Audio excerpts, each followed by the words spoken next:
வணக்கம். முதலீடுனாலே உடனே பணக்காரர் ஆயிடலான்னு ஒரு நினைப்பு இருக்கா?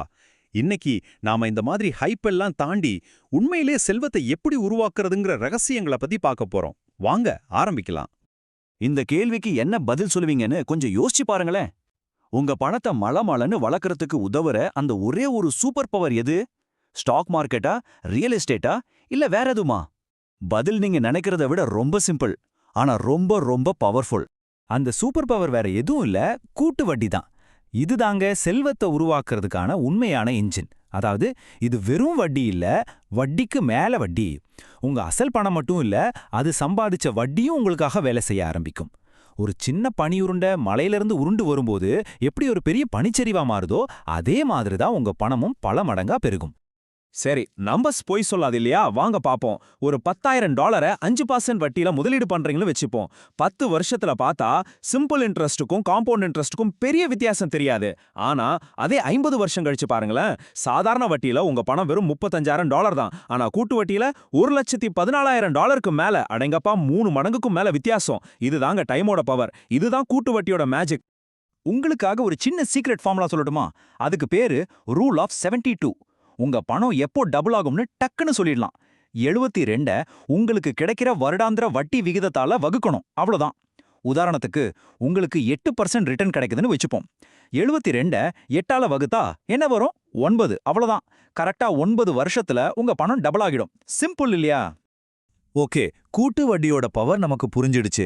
ஆனா இந்த சக்தியை யூஸ் பண்ண நமக்கு ஒரு இன்வெஸ்ட்மெண்ட் வெஹிக்கிள் வேணுமே. பல வருஷமா அந்த விஷயத்துல ஒரு சந்தேகமே இல்லாம ஜெயிச்ச ஒரே சாம்பியன் ஸ்டாக்ஸ், அதாவது பங்குகள் தான். இந்த சார்ட்டை பாருங்க. இது கடந்த 50 வருஷத்தோட கதை.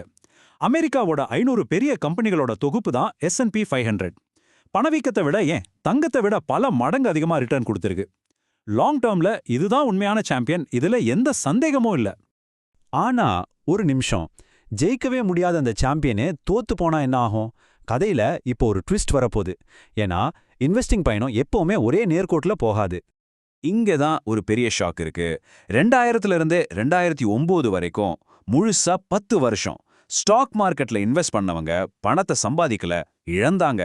பணவீக்கத்தையெல்லாம் கணக்குல வச்சு பார்த்தா வருஷத்துக்கு 3.5% நஷ்டம். அதே நேரத்துல கோல்டுல போட்டவங்களுக்கு 11% லாபம். நம்ப முடியுதா? இதுக்கு பேர் தான் லாஸ்ட் டெகேட், அதாவது இழந்த தசாப்தம். அந்த டைம்ல மக்களோட மனநிலை எப்படி இருந்துச்சுன்னு இந்த கோட் தெளிவா காட்டுது. நம்ம ரிட்டையர்மெண்ட் என்ன ஆகுமோ, இன்னொரு மார்க்கெட் கிராஷ்ல நம்ம காசெல்லாம் போயிடுமோன்னு பயந்தாங்க. ஸ்டாக் மார்க்கெட் மேல இருந்த நம்பிக்கை மொத்தமா போயிடுச்சு. ஒரே ஒரு அசெட் கிளாஸை மட்டும் கண்ண மூடிட்டு நம்பினா என்ன ஆகுங்கிறதுக்கு இது ஒரு வழி நிறைந்த பாடம். இன்வெஸ்டரோட பயணத்துல இன்னொரு வில்லன் இருக்கான், ஒரு மறைமுகமான வில்லன். உங்களுக்கே தெரியாம உங்க செல்வத்தை கொஞ்சம் கொஞ்சமா அரிச்சு சாப்பிடக்கூடிய ஒரு திருடன். அதுக்கு பேரு தான் எக்ஸ்பென்ஸ் ரேஷியோ, அதாவது செலவின விகிதம். நீங்க இன்வெஸ்ட் பண்ற மியூச்சுவல் ஃபண்ட் அதோட நிர்வாக செலவுகளுக்காக உங்ககிட்ட இருந்து வசூலிக்கிற ஒரு சின்ன வருடாந்திர ஃபீஸ் தான் இது. பார்க்கறதுக்கு ரொம்ப சின்ன பெர்சன்டேஜா தெரியும், ஆனா இதோட இம்பாக்ட் ரொம்ப பெருசு. இது எவ்வளோ பெரிய பாதிப்பை ஏற்படுத்தும்னு ஒரு சிம்பிள் உதாரணத்துல பாப்போம். நீங்க $1,00,000 20 வருஷத்துக்கு இன்வெஸ்ட் பண்றீங்கன்னு வச்சுக்கலாம். இப்போ நம்ம கிட்ட 2 ஃபண்ட் இருக்கு. ரெண்டுமே வருஷத்துக்கு 8% ரிட்டர்ன் தருது. ஆனா ஃபண்ட் ஏவோட எக்ஸ்பென்ஸ் ரேஷியோ வெறும் 0.5%. ஃபண்ட் பிக்கு அது 1%. பார்க்க சின்ன வித்தியாசம் மாதிரி தெரியுதா? இந்த 0.5% வித்தியாசம் நேரடியா உங்க கைக்கு வர வருமானத்தை குறைச்சிடும். இங்க தான் அசல் ஷாக்கே இருக்கு. 20 வருஷத்துல அந்த வெறும் 0.5% எக்ஸ்ட்ரா ஃபீஸ்னால மட்டுமே நீங்க கிட்டத்தட்ட $38,000, அதாவது $38,000 இழந்திருப்பீங்க. ஒரு சின்ன நம்பர் உங்க பணத்துல எவ்வளோ பெரிய ஓட்டை போடுது பாத்தீங்களா? சாரி, ஒரு பக்கம் லாஸ்ட் டிகேட் மாதிரி மார்க்கெட் சரிவுகள், இன்னொரு பக்கம் நம்ம லாபத்தை சாப்பிடுற இந்த ஃபீஸ். இந்த 2 பிரச்சனையில இருந்தும் தப்பிச்சு நம்ம லைஃப் ஃபுல்லா ஒர்க் அவுட் ஆகிற மாதிரி ஒரு ஸ்ட்ராட்டஜியை எப்படி உருவாக்குறது? அதுக்கான வழி இருக்கு. முதல்ல ரீசெண்ட் டைம்ஸை பார்ப்போம். கடந்த 10-14 வருஷத்துல வெறும் S&P 500ல மட்டும் பணம் போட்டவங்க தன்னோட பணத்தை பல இடத்துல பிரிச்சு போட்டவங்கள விட நல்லா சம்பாதிச்சாங்க. இதை பார்த்தா அட ஒரே ஒரு இன்வெஸ்ட்மெண்ட் போதும் போல அப்படின்னு தோணும் இல்லையா? ஆனா இப்படியே கொஞ்சம் டைம் டிராவல் பண்ணி அந்த லாஸ்ட் டிகேடுக்கு போவோம் வாங்க. இங்க பாருங்க, கதை அப்படியே தலைகீடா மாறிடுச்சு. S&P 500ல பணம் போட்டவங்க காசை இழந்தப்போ ஸ்டாக்ஸ், கோல்டுன்னு பிரிச்சு இன்வெஸ்ட் பண்ணவங்களோட பணம் வளர்ந்துருக்கு. இதுதான் அந்த ஆஹா மொமெண்ட். நல்ல நேரத்துல மட்டும் இல்ல, கஷ்டமான நேரத்திலையும் உங்களை காப்பாத்துறதுக்கு பேர் தான் பன்முகப்படுத்துதல்.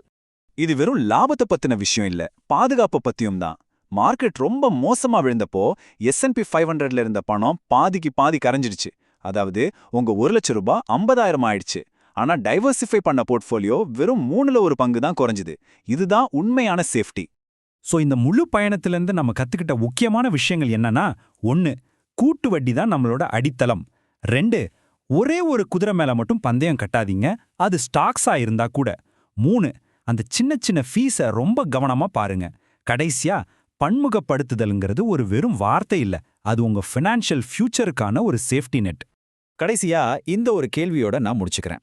உங்களோட இன்வெஸ்ட்மெண்ட் போர்ட்ஃபோலியோ போன 10 வருஷத்துக்காக ரெடி பண்ணப்பட்டதா இல்ல வரப்போற 10 வருஷத்துக்காக ரெடி பண்ணப்பட்டதா?